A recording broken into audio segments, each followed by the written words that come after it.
This week, Mafia boss Ibrahim Miri was arrested when he tried to claim asylum at our Ministry for Immigration and Refuge, the BAMF. He is in Germany for the second time. The first time he was deported in July, and the police had to throw him out of bed at 3:40 in the middle of the night of the 10th of July because of the high risk of him running away. He is the head of the biker clan, the Mongols.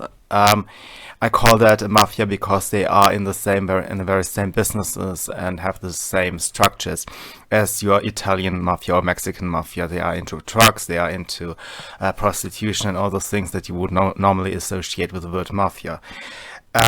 Mr. Miri claims that in the weeks of his time in Lebanon, he faced so much persecution that he has to remain here, and he is suing Germany over an alleged illegal deportation the first time around. He is facing charges of illegal immigration that could result in a 3 years prison sentence, which also would kind of counteract our idea of getting rid of these terrible people. Now, obviously, he is just one of many mafia bosses in Germany. We have had a flood from Italy, of course, and this is still a thing. I know a case where a restaurant owner was actually shot not far from where I live. So the Italian mafia is still a thing, but what gets traction as of recently is the Arab clans, and we could see that a couple of months ago at the funeral of Nidal R, who was a prominent mafia boss in Berlin. Thousands attended his funeral. The police could barely control it. Later there was a mural that appeared, and police forces actually had to overpaint it in secrecy so that it doesn't become a pilgrimage site. The man, Nidal R, was shot dead by another mafia person, I suppose. There is an entire book about the Arab mafia written by Ralph Gatban. He himself is also from Lebanon, like Mr. Miri, the one that is arrested at the moment. And he has written the book, The Arabic Clans, The Underestimated Danger. And of course it is underestimated because everything that Arabs do must be good. The German original title is Arabische Clans, die unterschätzte Gefahr. We have all these massive mafia clans here because the left has a light touch when it comes to real crimes, and we had even a problem to deport the very bodyguard of Osama bin Laden. As you probably know, he had a lot of bodyguards who also were high-ranking members of the terrorist organizations that also served for, he was also described as his driver, that they worked in various functions, close allies of Mr. bin Laden. And Sami Aidudi was his name. He was usually abbreviated in the German news as Sami R. His real name is Aidudi.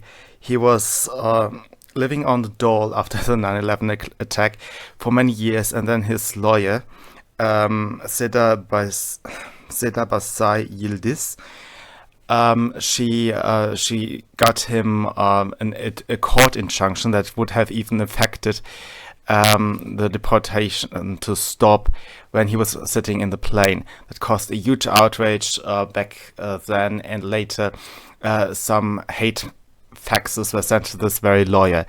I think with some I mean exactly 2, and each one was made into a media spectacle. Oh, how dare people be aggressive towards that lawyer of a terrorist, of a murderer. And she is very, this is not the only case she took that is in that range. She's a defender of Islamic terrorists. And I'm not advocating for her being threatened and stuff, okay? But I'm also saying you can choose if you're a lawyer, and all lawyers actually do choose. You can leave it for the freshman out of college, or you can take the case. And she took those cases, and it is the bodyguard of Osama bin Laden. So, you take the heat. Another example for the left being very weak on that very subject of fighting drug traffic and the mafia and the Arab clans is the scourge of a park, the Görlitzer Park in Berlin. They are so helpless. The suggestions of how to deal with that problem range from marking spots where the dealers should stand inside the park, and catering to them. And I'm not meaning catering to them in the sense of making a metaphor for being nice to them. I actually do mean food. Yes, food. There is a logic behind this, I think. The left does not believe in equality. There's this entire discussion of whether you should have equality of opportunity or equality of outcome. Now, the left tries to use this dream of an equality of outcome as a motivational tool, but this is not what they strive for, and it's unrealistic for anybody who has a brain. As a response talking point, and this is just really a cheap talking point, conservatives always pose that you can only have an equality of opportunities. Now, this is also stupid because we are all born differently. Some are, some have diseases, others have, I don't know, a very rich family. Some are, some are very ugly, others have a lot of chicks. There is no equality of opportunities. People have different opportunities, and I think this is also something we have to learn when it comes to immigration. Those people who arrived here, they are complaining that their families and their background and their social standing does not equate that of their peers.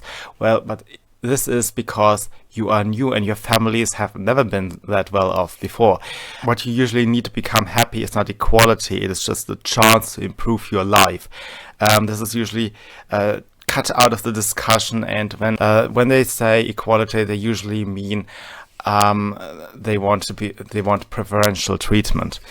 There is a quote from George Orwell from his book The Animal Farm, which all animals are equal, but some are more equal than others.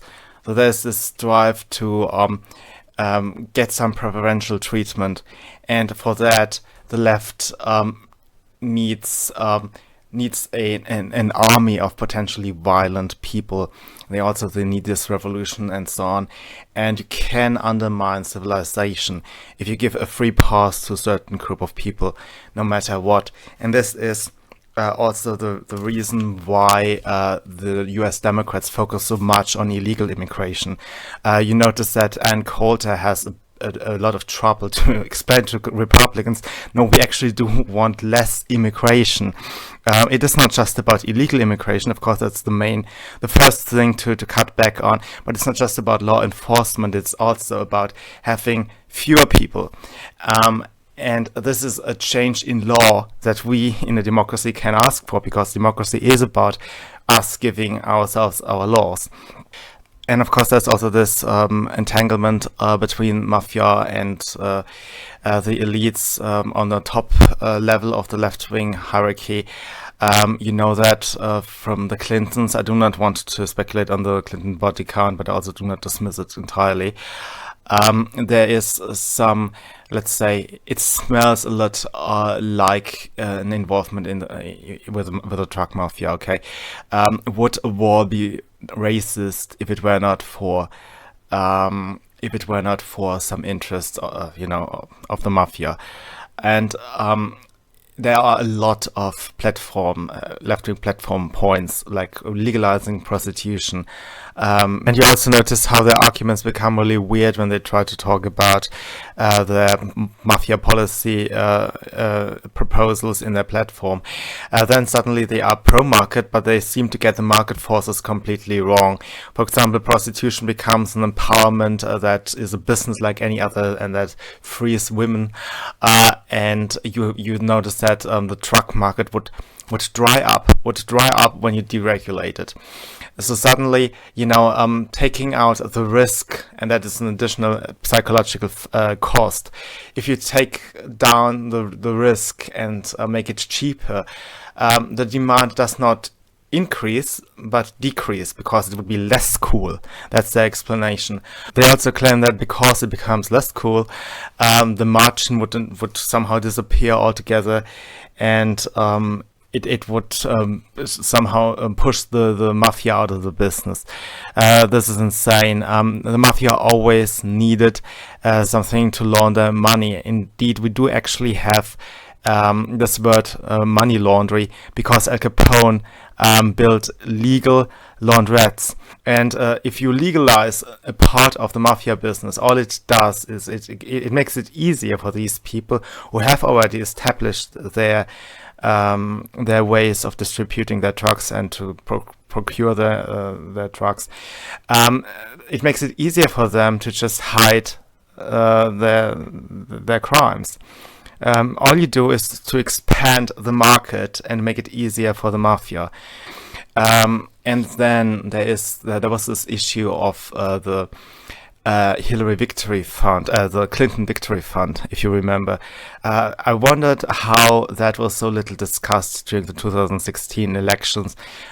It would have been, I think, a big deal for the Republicans if they could have pushed that forth more aggressively. But in the realm of the Clinton corruption, Republicans probably saw that this is not helping them so much anymore, because if you know what she is like, you would not vote for her anyway. And people who do not care about it, who just think of government handouts, they will not be shocked anyway.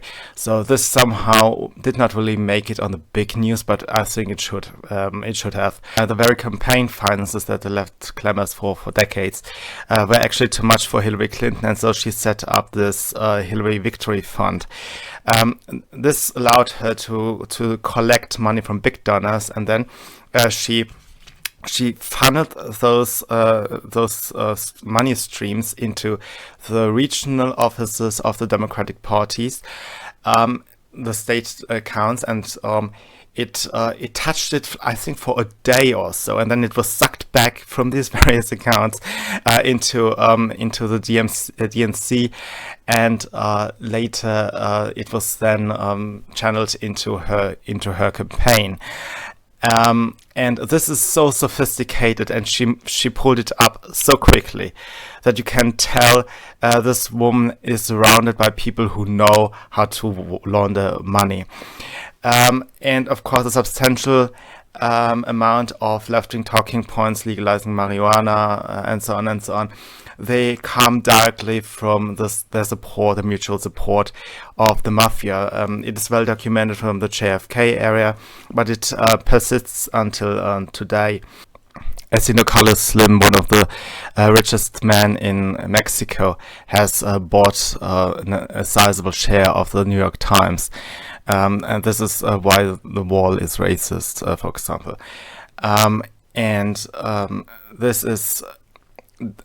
This has these different levels. If you have these connections with the top ranks of the mafia, you also need to give a pass to those on the ground, and that brings the criminality into your very neighborhood. And it is also why the left focuses on illegal immigration first, because illegal immigrants beget further illegality. You have to open jobs for them, and so on and so on.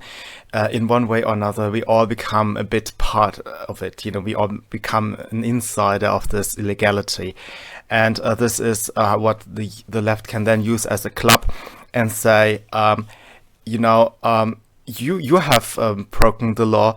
Why are you calling for law and order? If you make everybody somewhat guilty, you can control everybody. This is the game they are playing. And this is why equality before the law is such an essential thing. There's also a bomber that's often attributed to the late Soviet dissident Alexander Solzhenitsyn. You recognize the Marxist system on how it spares criminals and criminalizes political opponents. That was it for today, and I'll see you soon. Bye.